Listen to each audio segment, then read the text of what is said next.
করতালি ও হর্ষধ্বনির মধ্যে স্ত্রীকে নিয়ে অভিষেক অনুষ্ঠানে হাজির হন নিউ ইয়র্কের ইতিহাসে প্রথম মুসলিম মেয়র জোহরান মামদানি। জাতীয় সঙ্গীতের মধ্য দিয়ে শুরু হয় আড়ম্বরপূর্ণ অনুষ্ঠান। পরে বিভিন্ন ধর্মীয় নেতাদের উপস্থিতিতে কোরআন থেকে তেলাওয়াত করেন ইমাম খালিদ লতিফ। কোরআন শরীফ ছুঁয়ে শপথ নেন 34 বছর বয়সী জোহরান মামদানি। তাকে শপথ বাক্য পাঠ করান ভারমন্টের সিনেটর বার্নি স্যান্ডার্স। মানুষের উদ্দেশ্যে মামদানি বলেন, সবার জন্য সাম্যের এক নিউ ইয়র্ক গড়ে তুলবেন, যেখানে ধনী গরিব ও ধর্ম বর্ণের মধ্যে কোনো ব্যবধান থাকবে না।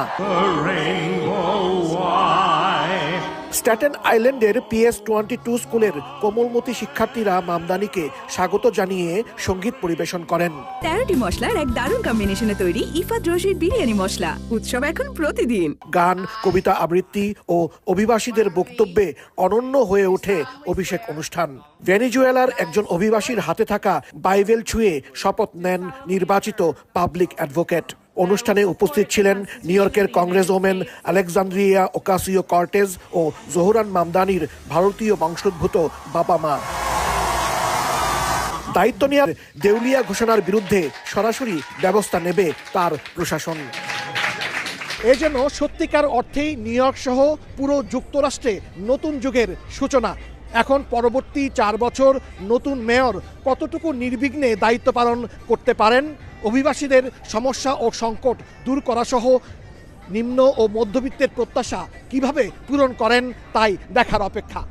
হাসানুজ্জামান সাকি। 2026 সালের প্রথম দিন যখন পুরো বিশ্ব নতুন বছরকে বরণ করে নিচ্ছে, ঠিক তখনই নিউ ইয়র্ক সিটি দেখল এক অভূতপূর্ব দৃশ্য। সিটি হলের নিচে এক পরিত্যক্ত সাবওয়ে স্টেশনে রচিত হলো নতুন এক ইতিহাস। খ্রিস্টীয় প্রথা ভেঙে 111তম মেয়র জোহরান মামদানি এই প্রথম কোন মেয়র বাইবেলের বদলে পবিত্র কোরআন ছুঁয়ে শপথ নিলেন। 34 বছর বয়সী এই তরুণ তুর্কি গত 4 নভেম্বরের নির্বাচনে পরাজিত করেছেন প্রভাবশালী প্রার্থীদের। নিউ ইয়র্কের ইতিহাসে তিনি প্রথম মুসলিম, প্রথম দক্ষিণ এশীয় এবং প্রথম আফ্রিকা বংশোদ্ভূত মেয়র।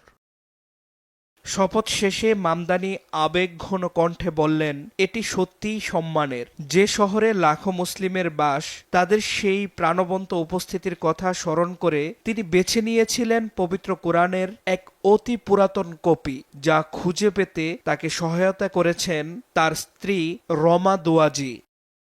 নির্বাচনী লড়াইয়ে তিনি কেবল জীবনযাত্রার মানোন্নয়নের প্রতিশ্রুতিই দেননি, বরং নিজের মুসলিম পরিচয় নিয়েছিলেন গর্বিত ও সোচ্চার। আর তাই তো দক্ষিণ এশীয় তরুণ থেকে শুরু করে প্রবীণ ভোটাররা তাকে ভালোবেসে আগলে নিয়েছেন আপনজন হিসেবে।